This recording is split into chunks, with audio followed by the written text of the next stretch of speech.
change is hard. Change is hard. But I'm just going to throw out a recommendation because I can see where this is going and it's going nowhere. This is just, we're all making some sense, we're making our points, and this is going absolutely nowhere. I'm going to make a motion that we look to reduce this by 15 to 20%, which means that we take a staff of 32 down to 25 to 27 people. Seems like barely a dent, okay? But 15 to 20% of that budget is over $1 million as a starting point. Everyone keeps their cars. It's a collective agreement.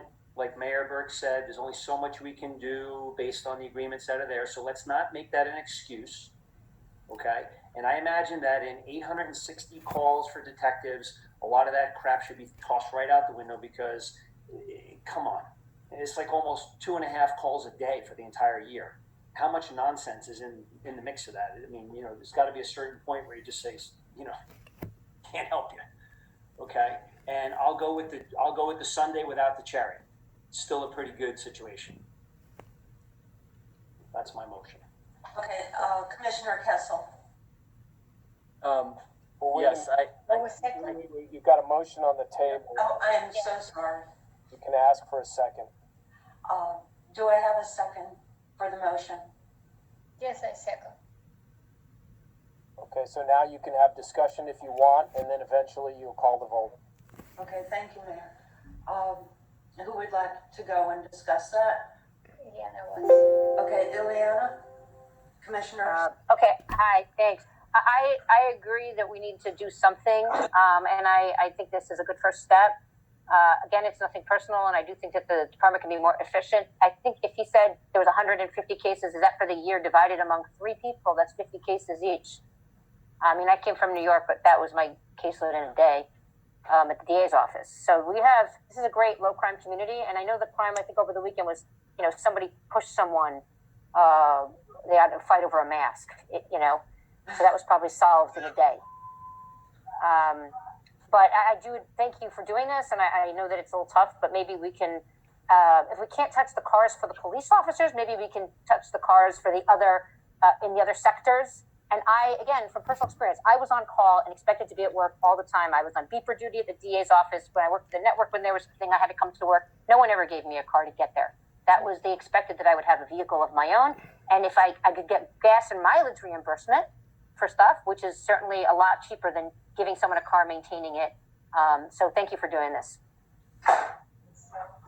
Thank you, Commissioner. I would just like to say that it's just not the personnel that we Kessel is trying to speak. Kessel. Commissioner Kessel. Okay, thank you, Diana. Thank you, Diana. That was very nice. Because I was speaking when you were then went for the second. We went to Commissioner Salzhauer. I always fix this anyhow. Commissioner Kessel, go right ahead. Thank you. I know that it's hard when you have an established department and established systems, and so much of what the police do, Chief Bureau, has to do with statistics, what's proper, what's adequate. You're always looking to cover yourself, and it's with issues that can be, potentially very serious. I know that we do have agreements with the other communities around us to back one another up, because let's face it, 4 officers on the streets of Surfside isn't enough if there's a terrorist attack. Kind of worst case scenario, but there's other situations as well. If there's somebody running on a crime spree or someone with a gun, all these things are realistic. But for the typical day in Surfside, though, we are lucky, fortunate, blessed, however you want to put it. And I know that you also have to look with what this area does. We're part of Miami-Dade County, so thinking outside the box and creating systems that very much may work better for everybody, especially due to the uniqueness of our town and the issues we have. A lot of the issues we have, really, in my opinion, could best be served by kind of a public service aide in a position going out to inquire about what's happening, and take the notes, then can be sorted and addressed then to the right person, right? We looked at code enforcement, and the relationship with the police. We've looked at, the buildings department to an extent. And a lot of these things that you do that are necessary for members of the community and may be required by the public pressure and the political pressure of the moment could be serviced by somebody just stopping by. Whether it's a party or somebody reportedly hit. And there are levels where it triggers a more appropriate response. But for that matter, there are levels of crime that require an appropriate response. You have to have a rape expert, for example, if that's there. So we'd have to call in somebody that we don't have. We've called in people from detectives that are more specialized, their forensic units from Miami Beach, North Miami. So I can't help but think that can't be like a better answer. I know Jason in the past has mentioned the idea of, of a public greeter, but not really a greeter, but like a liaison or a ombudsperson or some gatekeeping people that can help to direct it. Now the problem here is, just as you have, we're a small town, so you can't create like new levels of bureaucracy.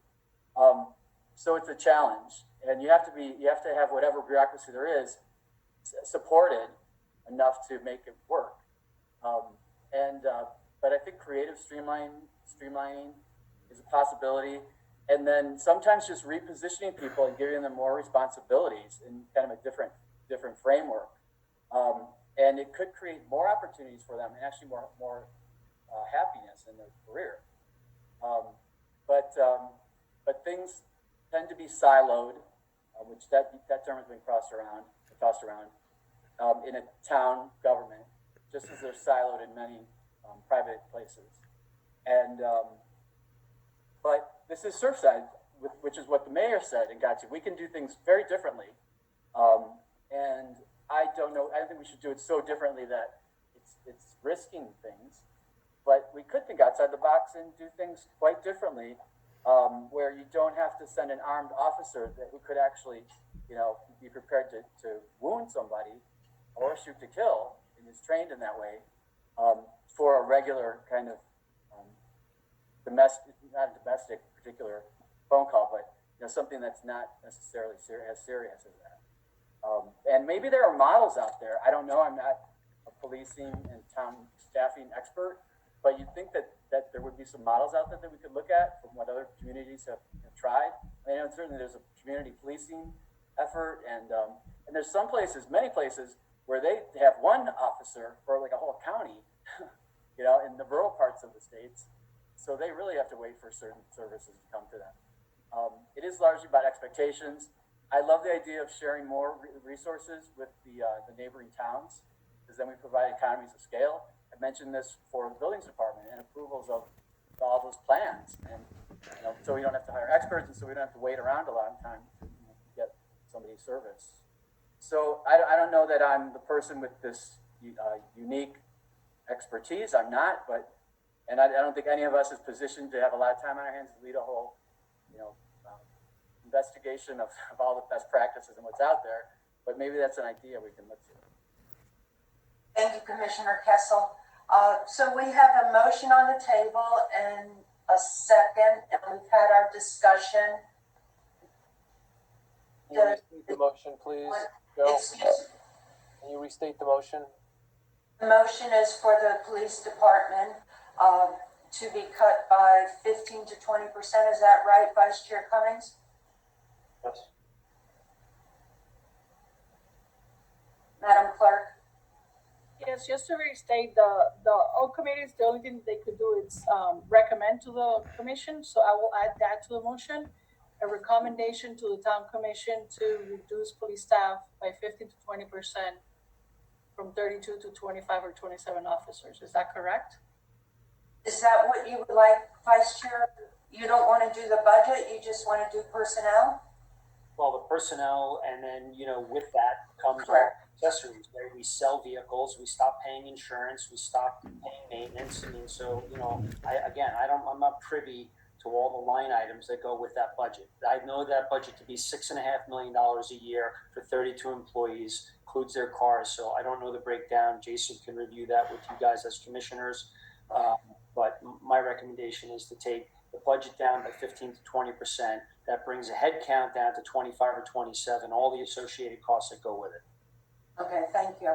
So, the motion is that Budget Committee recommends to the Commission that the, Public Safety Department be reduced by 15 to 20%. So now you would ask, Sandra to call the roll. Sandra, Madam Clerk, please call the roll. Hi, this is Evelyn. I will be calling the roll. Committee member Bartos. She's having issues, so let me continue. Committee member Craven. Yes. Committee member Gonzalez. Yes. Vice Chair Cummings. Yes. Chair Goldberg. Yes. Committee member Bartos, are you back on? Okay, she'll be absent from the roll. Motion carries. Thank you.